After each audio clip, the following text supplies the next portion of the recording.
Саламатсыңарбы балдар? Сабакты баштай берели. Каалоочулар кирди болуш керек. Кечиккендер кечигип кире берсин. Сабакты запись кылып жиберип коебуз.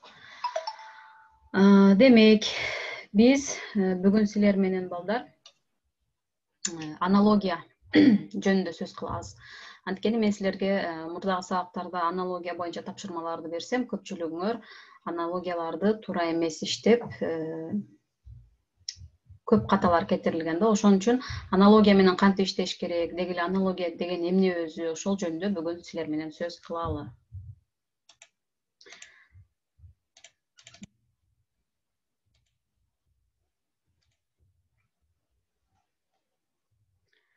Так, аналогия деген эмне өзү? Ким эмнени түшүнөт аналогия дегенде?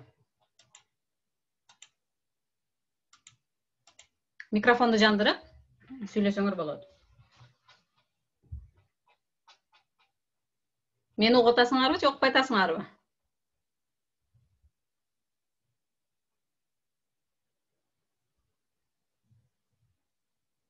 Нуриза. Угултат эжеке.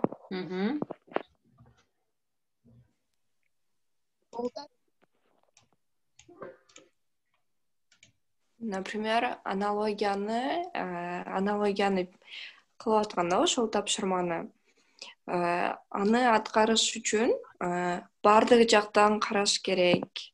Бирок жакшы билбейм аналогиянычы. Мен да кече тесттен жакшы түшүнбөй, жакшы өтө албай калдым. Жакшы, мен ошон үчүн ошол аналогиянын жыйынтыгын, бааларын койгонум жок. Аналогия дегенде балдар, бул татаал кыйын нерсени түшүнбөшүбүз керек экен да. Себеби аналогия бул биздин жашоодогу эле көрүнүштөр экен. Окшоштуктар. Бул окшош нерселер. Эки нерсенин окшош жана айырмачылыктарын билишибиз керек экен. Аналогия мисалы үчүн биздин кичинекей кезибизден эле коштоп жүрөт экен да. Мисалы үчүн биз апабыз менен атабыздын айырмачылыктарын, окшоштуктарын билебиз. Айырмачылыктары биринчиси апабыз, экинчиси атабыз. Ал эми окшоштугу бул экөөсү тең бизди аябай жакшы көрөт. Бизди жакшы адам болуп жетишибиз үчүн аракет кылган, бизди баккан адамдар дейбиз да. Биринчи аналогияны карап көрөлү, биринчи ушуну иштеп көрөлү, андан ары улантабыз. Комуз кыл. Бул балдар, мына биринчи турганы эталондук жуп дейилет балдар. Эталондук жупка ылайыкталган биз дал келе турган вариантты табышыбыз керек. Ким иштеп коет? Барбы каалоочулар? Комуз музыка болсо керек. Ар бир айткан жообузду негиздеп, далилдеп беришибиз керек да. Комуз музыка дегенди мен тандадым. Анткени деп. Анткени комуздун кылын четкенде андан музыка чыгат да. Ошон үчүн комуз музыка болсо керек. Макул, Нуризанын варианты. Дагы ким бар? Башка пикир барбы? Башка вариантты тандагандар?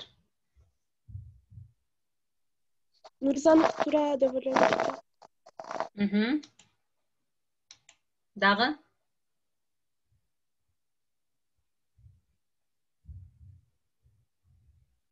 Башка жокпу? Комуз кыл. Бул эталондук жуп деп кабыл алдык биз. Эми карайбыз. Комуздун кылы болот, Комуздун кылы болот. Бир сүйлөм түзүп алышыбыз керек экен да, ошол экөөнү катыштырыпчы комуздун кылы болот. Комуз аркылуу комуздун кылы чертилгенде музыка чыгат деген сүйлөм түзөбүз да. Комуздун кулагы болот, комуздун капкагы болот, комуздун музыкасы болот, комуздун үнү болот, комуздун тепкиси болот. Бул тепки баягы кылдарды көтөрүп турган эң ылдыйдагы иштекей жыгачты тепки деп коет. Эми карайбыз. Комуздун 3 кылы болот. Туурабы, туура эмеспи? Туура. Комуздун 1 тепкиси болот. Туурабы, туура эмеспи? Туура. Туура. Комуздун канча музыкасы болот? Көп болот. Музыка дегенди өзү мындай эсептегенге мүмкүн эмес да. Мындай музыка бул күү да, комуздан чыккан күү. Аны биз санабайт экенбиз. Комузда чертилген күү десек, анын санын билсек болот экен. Демек В вариант эң алыс вариант экен балдар. Муну чыгарып салат экенбиз. Комуздун бир капкагы болот. Туура? Эки капкагы болобу? Бирөө эле. Бирөө эле. Комуздун 3 кулагы болот. Туура, десе биз колубузду угабыз да, ошон үчүн. Экөөдө дагы үчтөн болот да. Көрдүңөрбү? Силер комуз кыл дегенде комуздун кылынан музыка чыгат, демек ушул вариант туура деп дароо эле ошол вариантты тандап атасыңар да. А бирок ушул аналогияны бир аз кылдатыраак карашыбыз керек экен да. Комуздун кылын санашыбыз керек экен. Анын функциясын, ал эмне кылат, ошолорун карашыбыз керек экен дагы, анан туура вариантты тандашыбыз керек экен. Биринчиден сүйлөм түзөбүз, ошол эки эталондук жуптагы экөөсүн катыштырып, анан кийин варианттарга коюп көрүп, ошол эле сүйлөмүбүздү ар бирине коюп көрөбүз дагы, эң алыс болгон биринчи вариантты чыгарып салабыз. Экинчи кадамыбыз биздин дагы бир сүйлөм түзөбүз, сүйлөмдү башкачараак түзөбүз, анан ар бирине коюп чыгабыз. Анан экинчи вариантты алып салабыз. Бизде эң жакын эки вариант калганда, дагы үчүнчү кадамда дагы бир сүйлөм түзөбүз дагы, ошондо үчүнчү вариантта бизде эң туура вариант калат экен балдар. Комуздун 3 кылы болот. Комуздан ошол музыка күй чыгыш үчүн 3 кыл кыймылга келет. Ошол эле учурда кулагы дагы 3 болот. Ошол 3 тең буралыш керек, тиешелүү ноталарга түшүш үчүн. Ошондо бизде туура варианты А варианты болуп калат экен. Ушундай тартипте иштейбиз балдар, аналогияны. Эми карайбыз. Бул жерде силерге 4 сүрөт берилди. Ушул 4 сүрөттөн аналогияларды биз иштеп чыгабыз. Тагыраак айтканда, ушул мөмө жемиштердин окшоштуктарын, анан айырмачылыктарын издеп таап көргүлө. Жүзүм менен алча. Анан алма менен мына алмурут. Алмурут окшош экен. Жакшы, окшош. Эми эмнесине негиздеп окшоштурдуң? Жүзүмдө Көп. алма менен алмурут даракта өсөт. Ошол эмеспи? Даракта өсөт. Буларчы? Булар формасы менен окшоштуу болот. Туура. Эң биринчи формасы менен окшош болуп атат экен, Формасы менен алма менен алмуруттун формасы чоң, ал эми көлөмү чоң, ал эми бул муну неме дейбиз? Карагат дейбиз балдар. Карагат дейбиз. Карагат менен жүзүмдүн көлөмү кандай? Кичине булар, майда экен, Жакшы. Дагы кандай аналогия тапсак болот? Дагы мына карагат менен алманын түсү окшош, ал эми бул экөөнүн кичине окшош кетет. Жакшы. Түсү боюнча алма менен карагат окшош экен, алмурут менен жүзүмдүн түсү окшош экен. Жакшы. Дагы кандай окшоштук тапсак болот? Карагат менен жүзүмдүн мындай бир немес шакчасында көп көлөмү. Бир башында бир нече майда мөмөлөрү болот экен, Ооба. Цветчи. Түсү боюнча айттык, экөөсү окшош экен. Бул жакта алма менен алмурут менен. Алма менен алмурут алар отдельно өсүшөт. Ал эми жүзүм менен карагатка окшогон алар биригип өсүшөт. Ошонусу менен да дарагы, бул дарагы боюнча дагы окшоштуктар, айырмачылыктар бар экен. Жүзүм менен карагат бир топтон бир нече дарак сөңгөк өсүп чыгат экен. Алма менен алмурутта даракта бир гана сөңгөк болот экен. Жакшы. Мезгилге да караса болот, Алма күздө өлөрдө пышса керек. Алмурут андан алдыраак пышсын. Алмурут кайсы мезгилде пышат?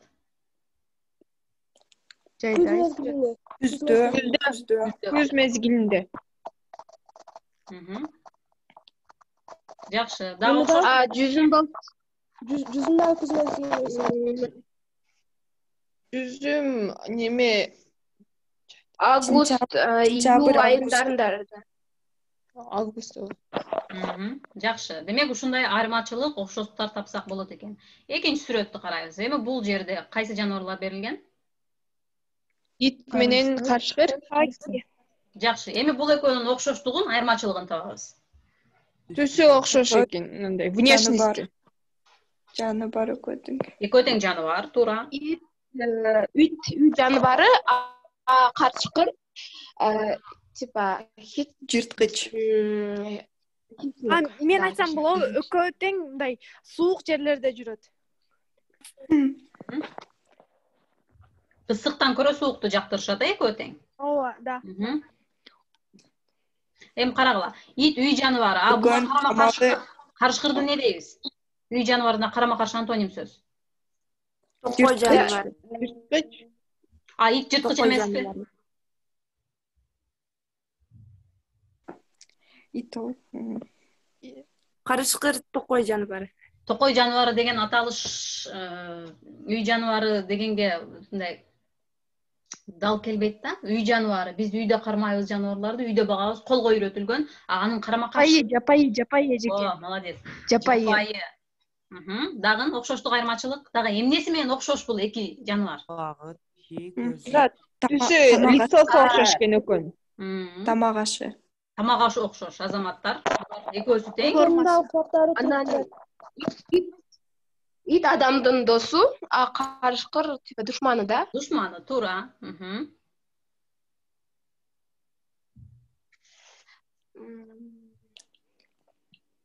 Экөөнү жалпылап турганда түшүнүк барбы? Экөөнүн немеси окшош. Изи. Изи окшош. Үзүлүшү окшош. Үзүлүшү. Балдары тараптан окшоп кетсе керек. Көбөйүшү деле окшош болот экен, бир күчүктөн баштап 6-7 күчүккө чейин күчүктөйт экен. Жакшы. Кийинки жашылчалардан окшоштук айырмачылык табабыз. Экөө жерде өсөт. Күзүндө.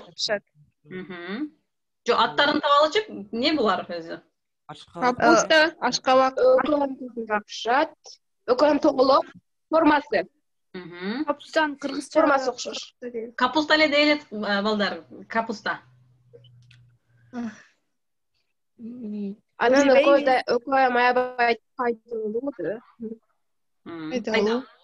Калориялуу. Экөө Витамин Ага бар. Жерде өсөт экөө тең. Жер-жемиштин группасына экөө тең кирет. формасы окшош. Наоборот. Экөөдө күз мезгилинде бышат.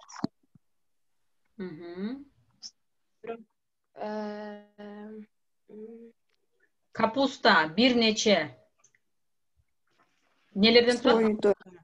Слойдон. Лист, слой. Кабактардан турат, Ашкабак. Анан экөөнүн Ашкабак бир эле. Капустага окшош эмес.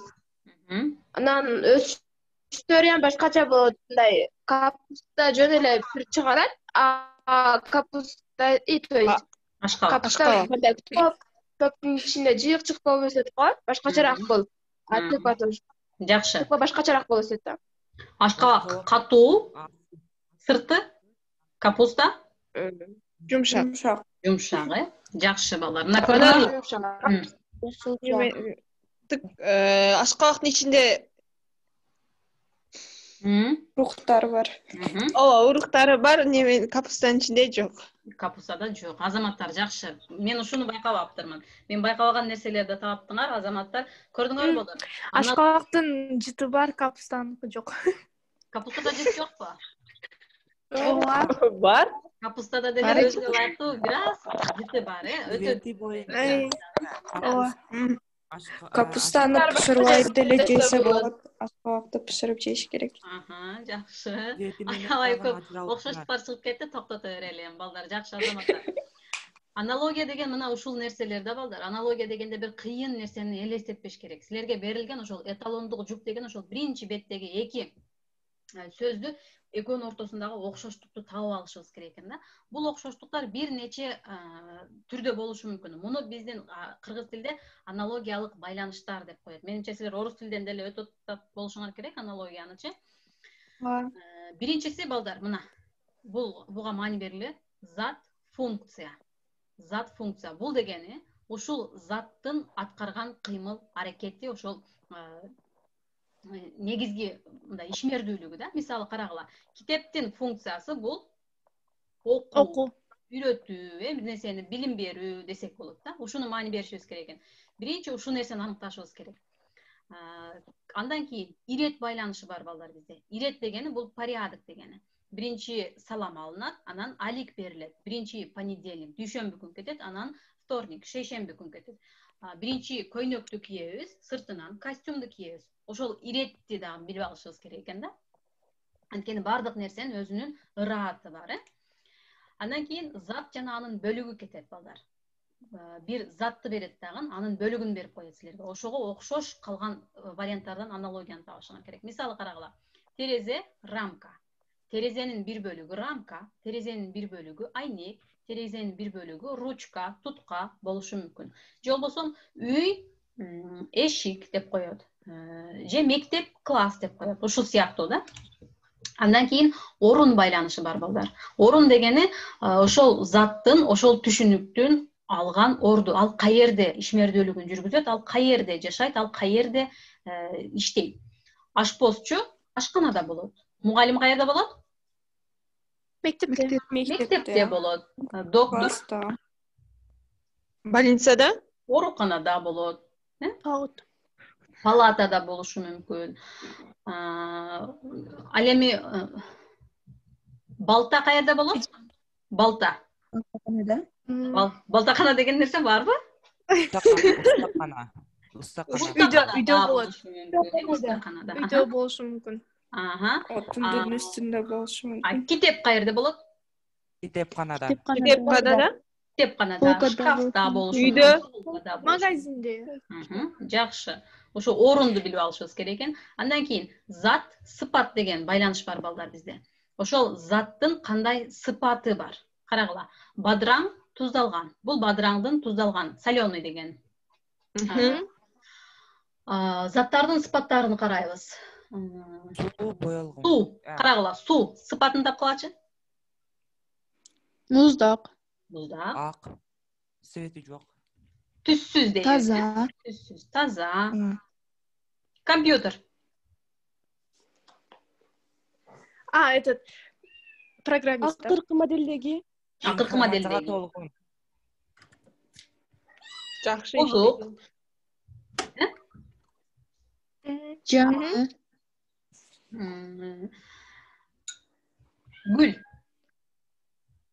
Жыттуу. Боз. Толгон. Жана башкалар, Ушул сыяктуу балдар. Силерге сөздү берет дагы, ошол заттын сыпатын берип коет да. Силер варианттардан ошонун кандай сыпаты экендигин аныкташыңар керек.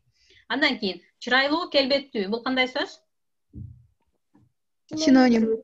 Синоним, жакшы. Ачуу, таттуу. Антоним. Синонимдик, антонимдик байланыш экен. Эталондук жупту карап көрсөңөр, ак кара, жакшы жаман десе, бул значит синоним антонимдик байланыш дейсиңер дагы. Дароо варианттардан ушуга окшош синоним антоним варианттарды карашыңар керек. Илим, ботаника. Бул категория, мисал. Силерге бир категорияны берет дагы, ошол категорияга мисал берип коет. Же болбосо муну бир түр деп койсок да болот да. Илимдин бир түрү ботаника. Идиштин бир түрү эмне болот? Дал. Кесе. Ашык. Чыны, кашык болушу мүмкүн, Ошол сыяктуу. Бул анан себеп натыйжа байланышы. Оорулуу, дарылуу. Оорулуу себеп, аны дарылаш керек. Бул натыйжа болуп саналат. Аналогиялык байланыштар мына ушул эң негизгилери. Мындан башка да бир нече байланыш бар, бирок эң көп берилгени ушул балдар. Ошондо силер дагы бир нерсени эске алышыңар керек. Так байланыш бар балдар. Так, ошол эталондук жуптагы байланыш точно так болот да. Мисалы карайбыз. Уй, музоо. Уйдун баласы эмне? Музоо. Бул так нерсе. Биз эч качан уйдун баласы улак болушу мүмкүн деп ойлонбойт экенбиз. Бул так байланыш экен. Армия, аскер. Армия аскерден куралат. Армия башка нерседен куралышы мүмкүн эмес. Доктор дарылоо. Бул деле так. Анткени доктор дарылайт. Дарылайт. Окутпайт. Башка нерсе кылбайт. Ал дарылайт, операция кылат, дагы башка нерсе кылат. Ошондой эле балдар ыктымалдуу байланыш бар. Бул ыктымалдуу дегени тактан көрө бир аз мындай бошоңураак да. Анын варианттарын алмаштырып койсок боло берет. Мисалы карагыла. Бой uzun.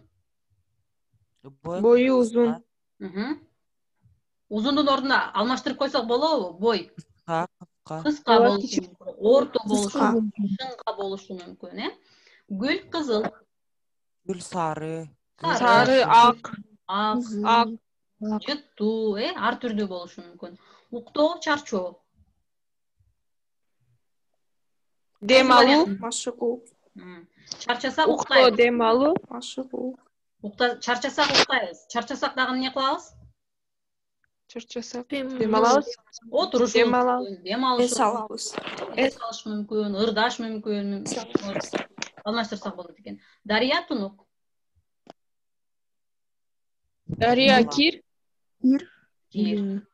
Darya, kir. Алмаштырсак боло берет. Чоң, кичине, узун, кыска деп алмаштырсак боло берет экен. Ушул нерсени дагы эске алып койгула. Ушул эталондук жупта бул нерсе такпы же ыктымалдуу. Ошону да эске алышыбыз керек экен. Эми аналогияларды карап көрөбүз. Гүл жыттуу, такпы же ыктымалдуу? Ihtimaldu. Ihtimaldu. Ыктымалдуу. Күүгүм, чалынуу.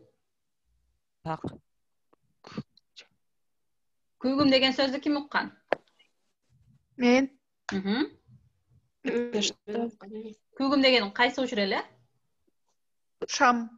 Шам, сумерки. Эми кеч кирип келаткан учур. Күүгүмдө чалынабыз. Бул такпы же ыктымалдуубу? Tak. Ihtimaldu. Ыктымалдуу. Күүгүм болсо эле биз чалынбайбыз да, чалынбашыбыз деле мүмкүн да, Аш катуу. Бул Так, сөзсүз катуу болот. Үтүк тегиздөө. Tak. Ыктымалдуу эжеке. Ihtimal. Эмне үчүн бул үтүктүн кандай болушуна карашы. Кайсы Биз дайыма тегиз бербейбиз го. Кээде тегиздейбиз. Ынтымак только ыктымалдуу. Карагыла. Үтүктүн функциясын укпайбыз да балдар, эң негизги функциясын. Үтүктүн функциясы эмне өзү? Негизги функциясы кийимди тегиздөө. Тегиздөөдөн башка функциясы барбы үтүктүн? Жок. Жок. Демек бул так байланыш. Муну алмаштыра албайбыз. Үтүктүн бир эле функциясы бар, ал тегиздөө, бырышты кетирүү. Бул демек так байланыш экен. Ысык, суусоо. Ihtimaldu. Эмне үчүн? Biz Так болсо керек эжеке. Ошо не только биз суу салбай кандай болбосун эгер чаңкаса суу Ысыкта биз сөзсүз суусайбызбы? Ооба эжеке ысыкта. Бул так, потому что ысыкта суу ичпейсиң да сразу. Ысыкта дайыма эле суусабайбыз. Ысыкта тердешибиз деле мүмкүн. Ысыкта жөн эле отурушубуз деле мүмкүн. Бул ыктымалдуу байланыш. Ысык, суусоо. Бул ысыкта сөзсүз эле суусайбыз дегени эмес экен. Телефон, СМС. Жок. Ыктымал. Ыктымалдуу. Эмне үчүн? Телефонго бир гана СМС эле келбейт да, башка нерселер деле. Телефондун функциясы СМС алышуу гана эмес, ал өтө көп функциялар бар. Бул ыктымалдуу экен. Демек аналогия иштегенде ушул нерсеге дагы маани бергиле. Эми аналогияларды иштеп баштайбыз. Мындай тартипте иштейбиз балдар. Кол көтөрөбүз, мен иштеп коеюнчу дейсиңер. Биринчи муну табабыз, метр сантиметр, бул кайсы байланыш болуп атат, экөөнүн ортосунда кандай байланыш кетип атат. Себеп натыйжабы, орунбу, ошону табабыз. Анан бир сүйлөм түзөбүз. Сүйлөм түзгөндөн кийин мен эң алыс деп муну вариантты чыгарып салдым. Себеби мындай, кийин бул вариант чыгарып салдым деп иштейсиңер. Алыжан Байгерим иште. метр сантиметр. Мен буга туура аналогиялык вариантты бул мүнөт секунд. Эмне үчүн? Үй кабат метр сантиметрден турат. Бирок метрде баштан берейин? Метр сантиметрден турат. Үйдө кабаттан турушу мүмкүн. Поезд вагондон турат. Мүнөт секундадан, жума айдан турат. бирок мен ушулардын ичинен мүнөт секунд дегенди тандадым. Анткени үй кабат. Үй бир гана кабаттан эмес, үй ансыз жөн эле бир кабаттан турушу мүмкүн. Это не обязательно многоэтажки, да? Экинчи поезд вагон. Вагондагы бир гана вагондон турушу мүмкүн. Метр сантиметр бул биз буга баягы метрден турат. Жума айчы? Жума ай бир айда 4 ай болот. Ошого да бул бизге так келбейт. Ошон үчүн мүнөт секундту тандайбыз. Башка вариантты тандагандар барбы? Айгеримдин вариантынан башка вариант тандагандар барбы?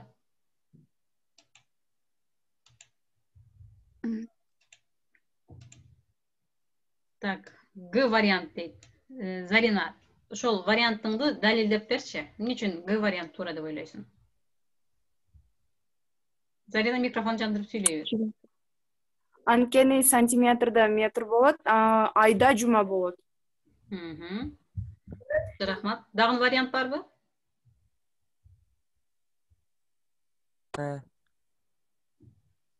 Башка жок окшойт, а? Жакшы, эми карайбыз муну. Бул бүтүн жана бөлүк деген аналогиялык байланыш балдар. Метрдин бөлүктөрү бул сантиметр. Буга мынтип сүйлөм түздүк. Метр сантиметрлерден турат. Үй кабаттардан турат, поезд вагондордон турат, мүнөт секундтардан турат. Жума айлардан турат. Туурабы, туура эмеспи акыркы Г вариант? Туура эмес. Эмне үчүн? Көрдүңөрбү? Эң биринчи ката ушул балдар. Орун алмашып калган. Эгерде ай жума болгондо, ай биринчи катарда туруп, жума бул жакта турганда, бул вариант дагы туура болмок. Бул жерде орун алмашып калгандыгы үчүн эң биринчи Г вариант чыгып кетет ката болуп. Ал эми калганы баары жакын келди. Бардыгы турат, ооба. Эми экинчи кадамга өтөбүз. Метр сантиметрлерден турат. 1 метр канча сантиметрден турат? 1 метрде канча сантиметр бар? 100 сантиметр. Демек бул так көрүнүш экен. 1 метрде 100 сантиметр бар. Бир үйдө 100 кабат бар. Туурабы? Жок, ал артык болуш Жок. 1 кабат, 10 кабат, 5 кабат да болушу мүмкүн. Бир поезд 10 кабат, 10 вагондон турат. Бул дагы туура эмес, анткени вагондордун саны эч жерде так көрсөтүлгөн эмес. Ал эми 1 мүнөт 60 секундтан турат. Бул эң туура вариант ушул болду. Көрдүңөрбү? Ушундай тартипте иштейбиз. Экинчи аналогия. Ким иштеп коет? Мындай кылбайлыбы? Вариантыңарды СМС аркылуу жазгыла. Ким кайсы вариантты тандаганын СМС аркылуу жазсын.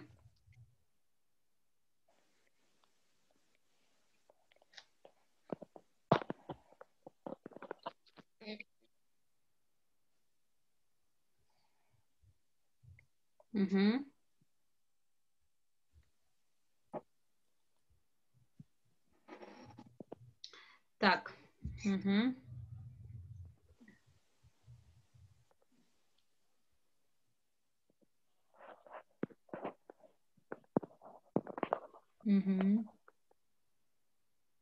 Так. Мен Эбрудан сурайын. Эбру, эмне үчүн В вариантты тандадың?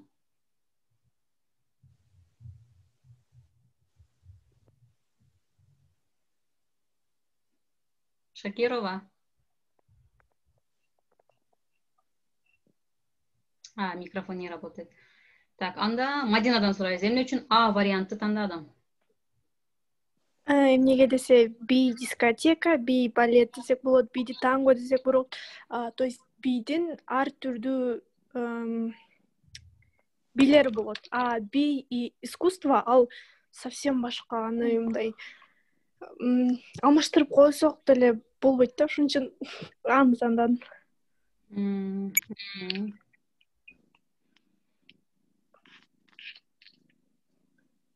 Дагы кайсы вариант? Камалова. мен Г деп таптым. Анткени дегенде би бул искусство, бирок биде дискотекада би бийлесек болот, бирок тангодо бул парный вальс да. Тангочу вальске окшош. Парный Эки адам. эки адам. Би ондо балет дагы эле. Ооба. Балет бир эле адам. Жок, эки адамдан түшсө болот, бирок дайыма эки адам менен бийлөөгө мүмкүн эмес. Бул эки жыныстын биси деп айтса да болот да, эки жыныстын представительдери бийлейт бул биге. Мындайча айтканда. Жакшы. Дагы бирөө сүйлөйүн деди? Вальс ар дайым эки адамдан турат го. Тангодо деле ар дайым эки адамдан туруп. Тангодо эки адамдан турса керек. Дайым эле. Дискотекада топ болуп бийлесе болот. Балетте де ар түрдүү болот. Команда болуп бийлейт, битте адам бийлейт. О, постоянно адам бийлейт. Ошол үчүн биз Г. Жакшы, эми карагыла. Би вальс, бидин бир түрү вальс деген сүйлөм түзөбүз, балдар, адашпагыла. Биринчи сөзсүз сүйлөм түзүп алгыла, эталондук жупка сүйлөм түзгүлө. Анан кийин ошол туура эмес варианттарды чыгарып салганга оңой болот да. Бидин бир түрү вальс, бидин бир түрү искусство, туурабы? Ушу сүйлөмөбүз. Жок. Искусствонун бир түрү наоборот, тескерисинче би десек болот. Бидин бир түрү дискотека, туурабы? Жок. Бул түрү эмес. Дискотека деген бул түрү эмес, ошол би боло турган жер дискотека, орун, Бидин бир түрү балет, туура, би танго. Эки вариант окшош калды. Эми силер ошол жанагы айтканыңар туура. Демек, балет бир эле адамдан билениши мүмкүн, эки адамдан да билениши мүмкүн, бирок ар дайым эмес да, ал бирөөдө экөө да болушу мүмкүн. Тангодо болсо эки адам болот. Вальста дагы сөзсүз түрдө эки адам бийлейт. Демек, туура вариантыбыз биз Г вариант болду. Кийинкиси. Эки адам. Кийинки карайбыз дагы СМС аркылуу. Ким кайсы вариантты тандады?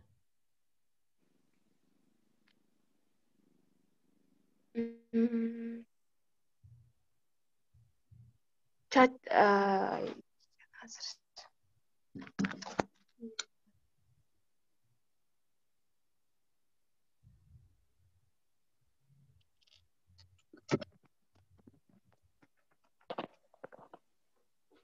Мен түшүнбөдүм. Түшүнбөгөндөр угуп турсаңар, азыр талкуулайбыз.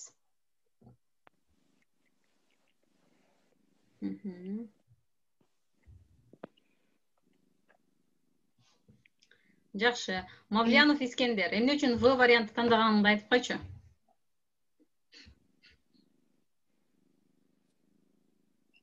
Искендер, микрофонуңуз иштейби? Ооба.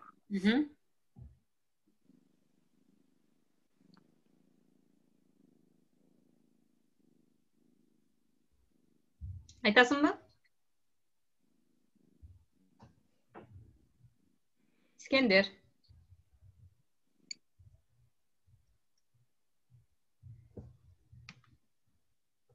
Алло. Так. Билбейт окшойт. Меримай.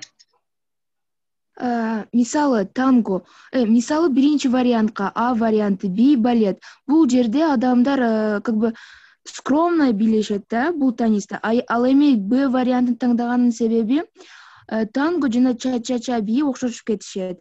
Экөөсүндө тең алар кандайча айтсам, скромно эмес, эми мындай музыкага караштуу, шаңдуу билесе болот да, балет жана вальстан тышкары. Жана бул экөө тең парный эки бийде тең, эки адамдан турат. Эки адам билесе болот. Туура. Би танго дагы эле түр кетип атат. Би танго бардыгы түр кетти. Бул жерде карасак, балет, ча-ча-ча, вальс, кара жорго бардыгы түр экен. Эми парный дедиңер, жуп менен бийлеш керек. Би танго, балет чыгып кетет. себеби ал жекеликте бийлейт дедик. Ча-ча-ча калат, вальс калат, кара жорго дагы чыгып кетет. Анткени кара жоргодо бирөөсү деле бийлей берет, экөө тең калды, экөө тең эки адамдан туруп атат. Кыргыз эле бий го. Анан эми карагыла. Тангонун кыймыл аракети аябай шаңдуу, мындай анайды көтөрө турган, өтө кыймылдуу бий. Ошол эле учурда ча-ча-ча дагы тангого окшош бий экен. Эми бул жерде силердин кругозоруңар дагы мындай эске алынат да, ошол танго деген эмне, ча-ча-ча деген эмне, балет деген эмне деген экенин билбеген окуучу уже бул аналогияны иштей албайт дегени да. Ошон үчүн танго деген бул бий, эки адамдан турган, көбүнчөсү баягы испаниялыктар бийлеген бий. Эгер уккан эместер интернетте карап көргүлө, танго деген кандай бий, ча-ча-ча деген кандай бий экендигин. Экөөсү тең ушундай шаңдуу бийленип турган, кыймыл аракетти талап кылган бийлер. Ушундай, убактыбыз балдар бүтүп калды. Аналогияны биз ушундай тартипте иштейбиз. Эми кийинки сабактарыбызда мен аналогия берсем, ушул тартипте иштегиле. Эми тапшырма силерге. Экранды скриншоттоп алгыла, мен улам кийинкиге өтө берейин. Бул аналогияларды иштеп, мага личка аркылуу жөнөтөсүңөр.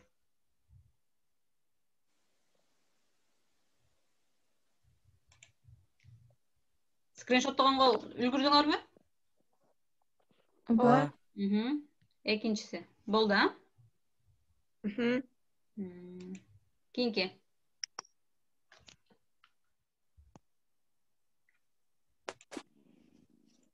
Так, буну иштедик. Муну.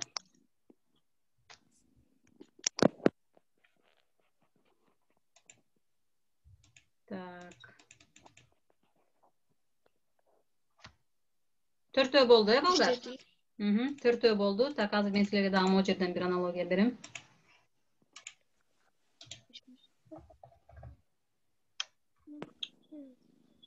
Так, мына.